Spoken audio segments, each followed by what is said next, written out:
Bonjour à toutes et à tous, aujourd'hui 2 novembre 2022, on est très content de vous retrouver sur ce superbe site de lancement des fusées V1 en Normandie. Donc des sites comme celui-ci, il en existe plusieurs dizaines, mais là c'est vraiment un des plus connus et un des plus préservés, on va dire. Donc le rail de lancement et le V1 en lui-même.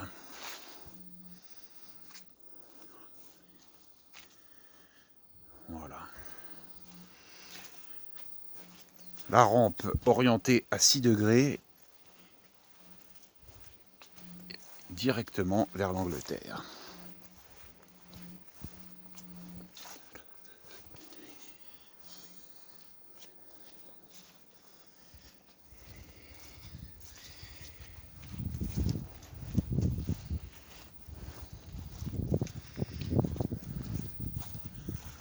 Magnifique. Très beau travail de reconstitution et de préservation. Voilà.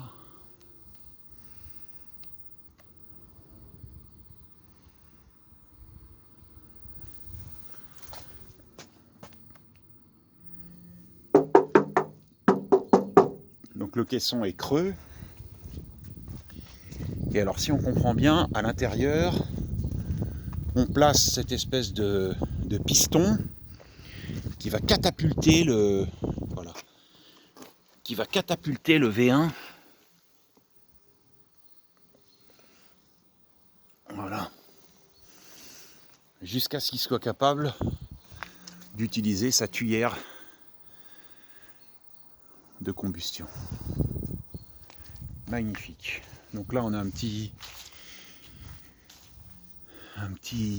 récapitulatif, description du V1, disposition de mise en marche du V1. Il se compose d'un boîtier de mise en marche relié au pulso-réacteur par 2 tubes, l'un pour l'air comprimé, alimenté par un réservoir d'air comprimé, l'autre pour le passage du fil électrique relié à la bougie, d'un accouplement détachable et d'une fixation magnétique.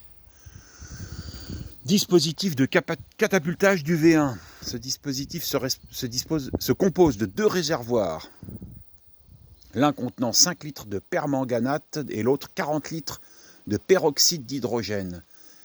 Ces 2 liquides réagissent violemment l'un sur l'autre, ce qui augmente le volume de 80 fois environ, en dégageant une pression de 12 kg au centimètre carré. Grâce à 3 bouteilles d'air comprimé, cette pression envoyée à l'arrière du piston provoque la rupture de la goupille de retenue de ce dernier qui entraîne alors le V1. Celui-ci quitte la rampe de lancement à une vitesse de 150 km/h environ pour atteindre ensuite les 600 km/h.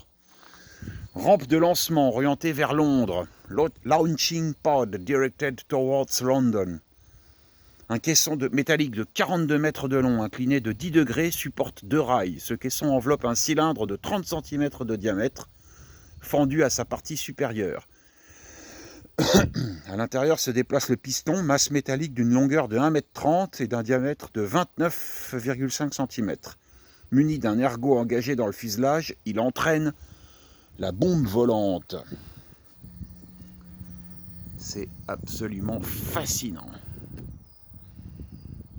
Absolument fascinant. Voilà, donc défense absolue de monter sur la rampe et le V1.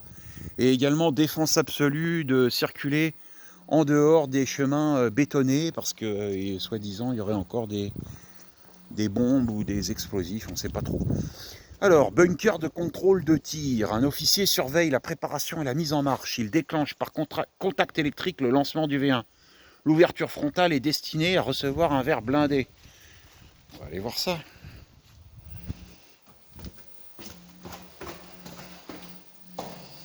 Voilà. Contrôle de tir. Voilà, donc là il devait y avoir un verre blindé à l'époque. Là il y a juste un morceau de plexi. Voilà, un petit bureau, pas mal. Ah, il y a encore la porte. Il y a encore la porte. Alors est-ce que c'est une porte d'époque? Oui, ça ressemble. Voilà, allez, on continue la visite du site.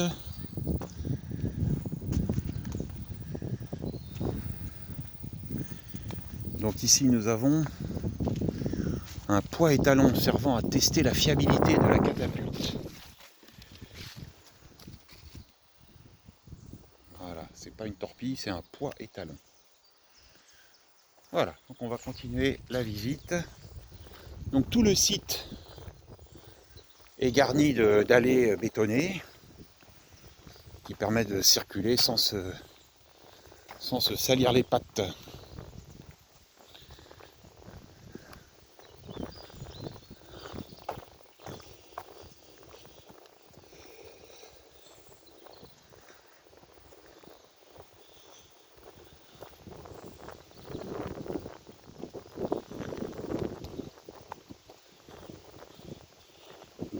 Bâtiment amagnétique.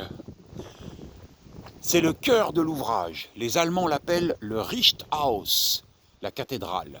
Les aviateurs alliés, le Square Building, le bâtiment dit amagnétique, ne possède aucun élément de métal ferreux pouvant influencer le compas magnétique. Son axe est parallèle à celui de la rampe. La plateforme pouvait être chauffée pour combattre l'humidité. En son milieu, un point de pivotement est au centre d'un arc de cercle gradué incrusté dans le sol. Donc ça, en fait, ça sert au réglage du compas et de l'appareil de navigation de la fusée V1.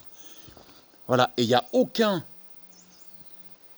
morceau de métal, donc le compas, c'est-à-dire la boussole du V1 n'est pas influencée. Donc on peut régler, c'est là qu'on règle en fait la fusée.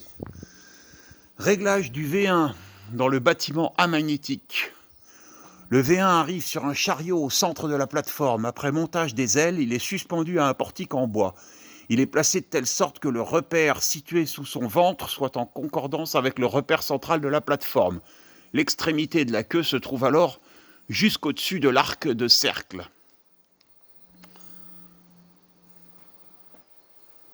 Une pression d'air est envoyée dans le compas magnétique. Le réglage de ce compas l'oriente de telle sorte que son action soit nulle sur le gyroscope principal. Le réglage du cap terminé, l'altitude pour le vol est programmé à l'aide d'un bouton gradué en millibars placé sur le pilote automatique. Toutes les opérations de réglage terminées, le gyroscope principal est bloqué. Cela évite toute réaction du pilote automatique pendant son transport jusqu'à la rampe de lancement. C'est assez impressionnant. Un tel niveau de sophistication il y a donc 80 ans, ouais, c'est assez impressionnant. Voilà, donc dans le sol, voilà, incroyable. Voilà. Réglage du V1 dans le bâtiment amagnétique.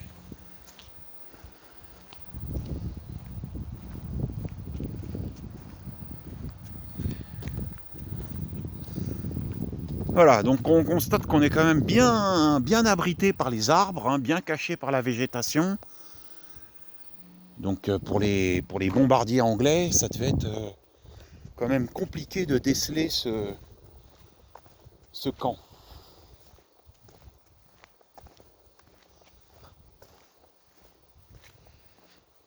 Voilà, une très jolie petite promenade dans les arbres, dans la forêt.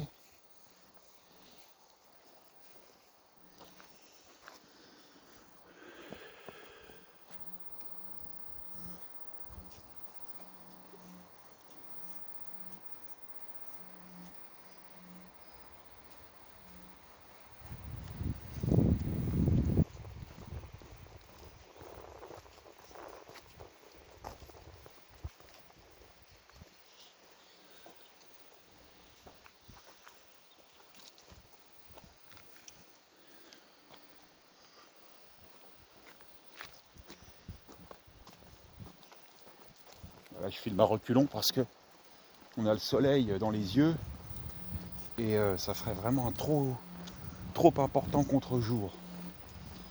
Voilà, on continue la promenade. Voilà, donc le reste du camp et de la base est constitué de bunkers, de différentes constructions. Ah oui, là, il y en a un qui est pas mal. On va aller voir, c'est le petit train qui apporte jusqu'au pas de tir les V1. Ouais, ça c'est pas mal. Et on s'aperçoit que c'est vraiment gigantesque. Voilà. Voilà, un petit train. Oh, c'est extraordinaire.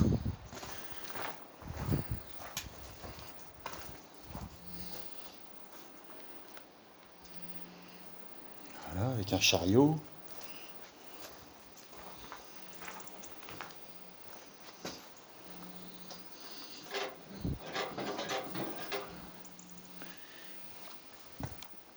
Et ici, on a la réserve d'eau.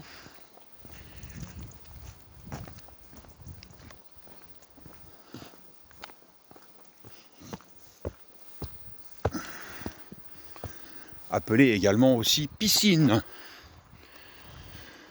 La piscine. Est-ce que les soldats de l'époque s'y baignaient? Certainement. Certainement. Je vois pas en tout cas de contre-indication à une baignade rafraîchissante pendant les longs mois d'été. Voilà. Et ici, on a le bunker de station de pompage. La station de pompage de l'eau. Oui, parce qu'effectivement, le dispositif de lancement V1 est à vapeur. La catapulte fonctionne à la vapeur. Donc effectivement, il faut qu'il y ait de l'eau. Voilà, donc le site est vraiment, vraiment grand. Hein. Là, ça fait une bonne heure qu'on y est. On a fait le tour un petit peu. On vous a présenté les principales caractéristiques. Abri de stockage des produits pour le lancement. Ces produits, le permanganate et le peroxyde d'hydrogène, ils sont stockés dans des récipients. Voilà.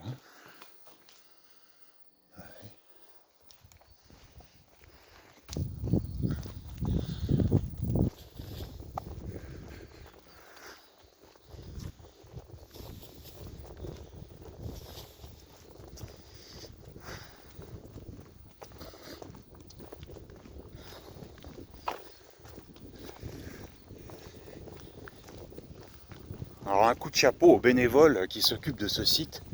Franchement, c'est propre, c'est bien entretenu, c'est vraiment... Abri de stockage en forme de ski. Suite au bombardement, ces 3 abris sont restés inachevés d'une longueur de 80 mètres sur 4 mètres 30 de large, en forme de ski pour dévier le souffle des bombes. Ils pouvaient contenir 10 V1 stockés les uns derrière les autres. C'est incroyable. Incroyable. Allez, on continue la visite.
Abri de stockage en forme de ski. Ah ouais, il est là le stockage.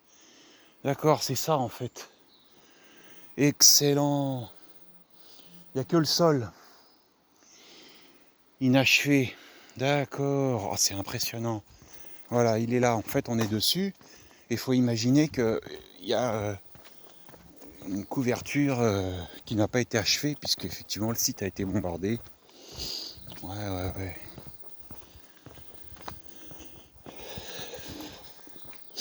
très ingénieux. Voilà, bah écoutez, on a fait le tour à peu près hein, de tout ça. Merci de nous avoir suivis et on vous souhaite de bonnes vacances de la Toussaint. Merci, à bientôt.